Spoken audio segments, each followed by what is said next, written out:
Bienvenidos a Aprendiendo Termodinámica. Soy Ana Noriega y en este video hablaré sobre algunos métodos para determinar los cambios de energía interna y entalpía de gases ideales. Uno de los métodos para determinar los cambios de energía interna y entalpía de gases ideales es utilizando los calores específicos. El calor específico se define como la energía requerida para elevar en 1 grado la temperatura de una masa unitaria de una sustancia. Es una propiedad que permite comparar la capacidad de almacenamiento de energía de varias sustancias. En vista de que esta energía depende de cómo se realice el proceso, se tiene un calor específico a volumen constante Cv y un calor específico a presión constante Cp. El calor específico a volumen constante Cv es una medida de la variación de la energía interna de una sustancia con la temperatura manteniendo el volumen constante. El calor específico a presión constante Cp es una medida de la variación de la entalpía de una sustancia con la temperatura manteniendo la presión constante. Cp es mayor que Cv debido a que a presión constante el sistema se expande y se debe suministrar la energía necesaria para el trabajo de expansión. La razón de los calores específicos, simbolizada con la letra K, es igual a Cp sobre Cv y también depende de la temperatura, aunque su variación es muy pequeña. También, para un gas ideal, Cp es igual a Cv más R, donde R es la constante particular del gas. En la lámina anterior, se vio que el calor específico a volumen constante está relacionado con los cambios de energía interna. Joule determinó experimentalmente que para un gas ideal, la energía interna es función únicamente de la temperatura. Su experimento consistió en sumergir 2 tanques conectados por medio de una tubería y una válvula en un baño de agua. Inicialmente, uno de los 2 tanques contenía aire y el otro estaba al vacío. Cuando se alcanzó el equilibrio térmico, abrió la válvula para permitir que el aire pasara de un tanque a otro hasta que se igualaran las presiones.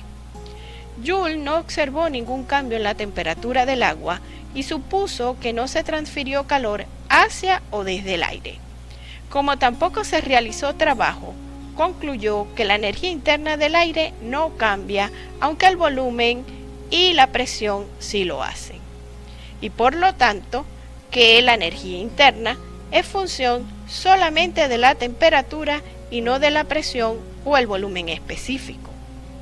Ahora bien, como la entalpía específica es igual a la energía interna específica más el producto de la presión y el volumen específico, y en un gas ideal el producto de la presión y el volumen específico es igual al producto de la constante del gas por la temperatura, entonces la entalpía específica del gas es igual a la energía interna específica más el producto de la constante del gas por la temperatura.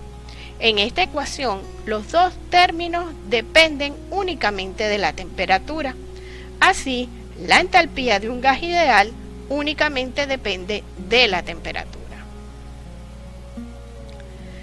Como en los gases ideales, U y H dependen solo de la temperatura, entonces Cv y Cp también dependen solo de la temperatura.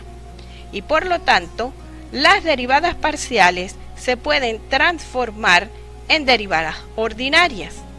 Así, d de U es igual a Cv de T por d de T y d de H es igual a Cp de T por d de T. El cambio de energía interna o entalpía de un gas ideal durante un proceso desde el estado 1 al estado 2 se obtiene integrando estas ecuaciones.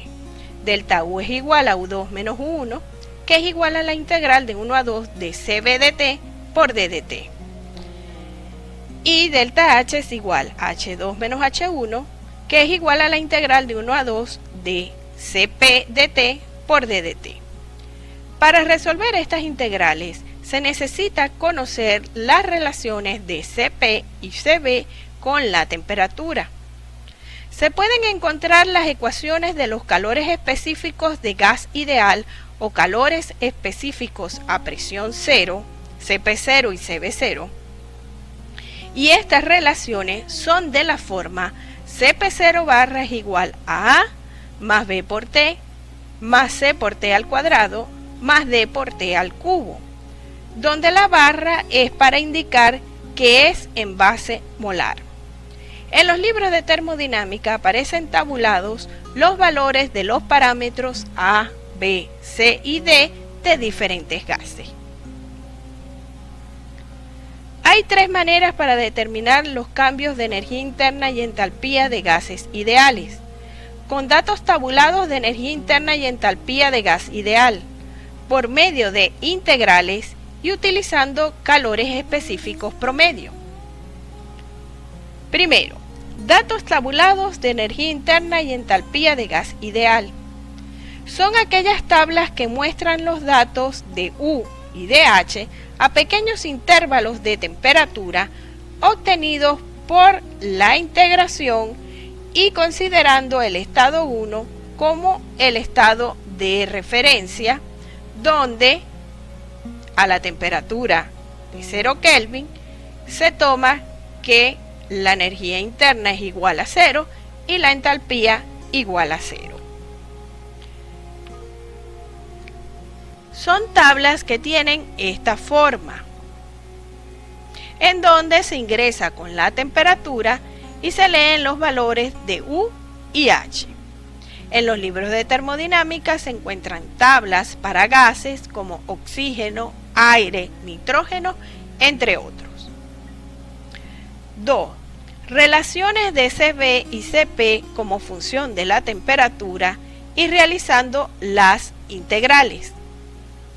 Utilizando las relaciones de CB y CP como función de la temperatura y llevando a cabo las integrales, se pueden calcular delta H y delta U de un gas ideal. Las relaciones de CB y CP que tienen la forma que se muestra en la tabla, es decir, CP igual a A más B por T más C por T al cuadrado más D por T al cubo, y las distintas constantes de esa ecuación aparecen en tablas como esta para diferentes gases. Tercero, calores específicos promedios. Cuando los calores específicos varían muy poco con la temperatura, se pueden utilizar los calores específicos promedio como constantes. Así, al resolver las integrales, se obtiene delta U es igual a U2 menos U1, que es igual a CB promedio por T2 menos T1, y delta H, que es igual a H2 menos H1, es igual a CP promedio por T2 menos T1. Hay tablas como la siguiente, donde se muestran los calores específicos a diferentes temperaturas para varios gases. El calor específico promedio se puede obtener con la temperatura promedio o promediando el calor específico 1 a la temperatura 1 con el calor específico 2 a la temperatura 2.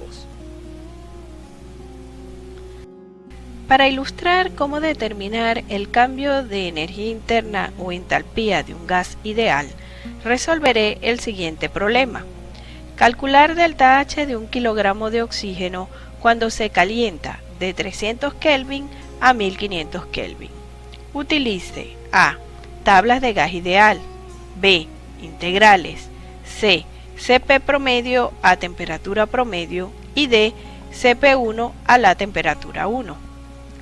Comenzamos con la parte A, utilizando las tablas del oxígeno como gas ideal.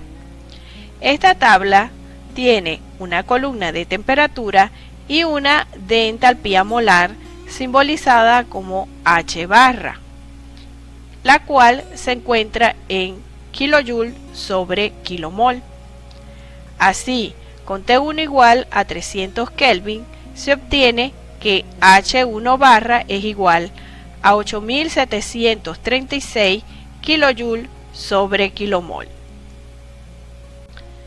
Ahora, con T2 igual a 1500 Kelvin, se obtiene que H2 barra es igual a 49.292 kJ sobre kilomol.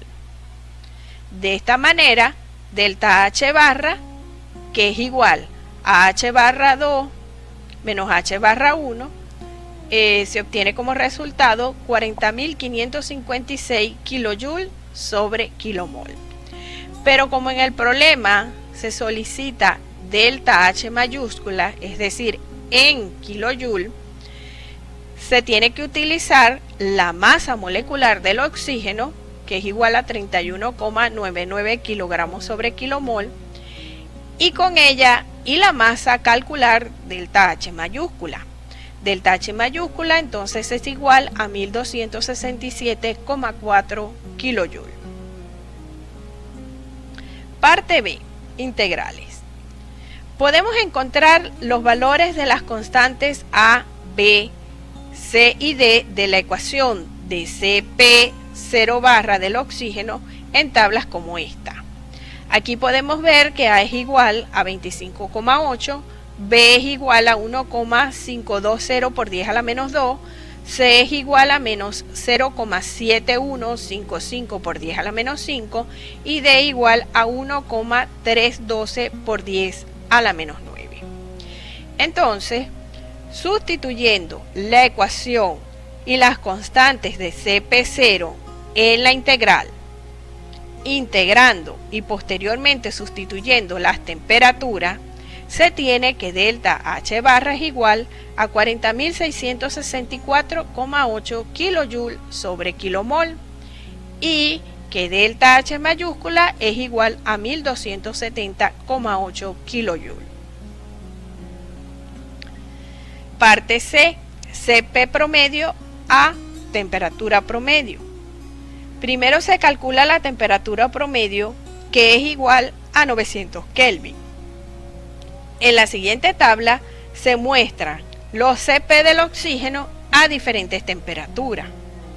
Al entrar en dicha tabla con la temperatura promedio igual a 900 Kelvin, se tiene que Cp promedio es igual a 1,074 kJ sobre kilogramo Kelvin. Luego se obtiene que delta H minúscula es igual a 1288,8 kJ sobre kilogramo y la delta H mayúscula tiene el mismo valor numérico ya que la masa del problema es 1 kilogramo. Parte D, Cp1 a la temperatura 1. En la siguiente tabla se muestran los valores de Cp del oxígeno a diferentes temperaturas y entrando en dicha tabla con la temperatura 1 igual a 300 Kelvin, se obtiene que Cp1 es igual a 0,918 kJ sobre kilogramo Kelvin. Luego, delta H es igual a 1101,6 kJ sobre kilogramo y posteriormente delta H mayúscula tiene el mismo valor, 1101,6 kJ. Como se puede notar, no hay mucha diferencia entre los resultados de las partes A, B y C. Este varía un poco más ya que solo se considera la temperatura 1. De esta manera se concluye el problema. Espero que esta información les sea muy útil y los espero en el siguiente video. Hasta pronto.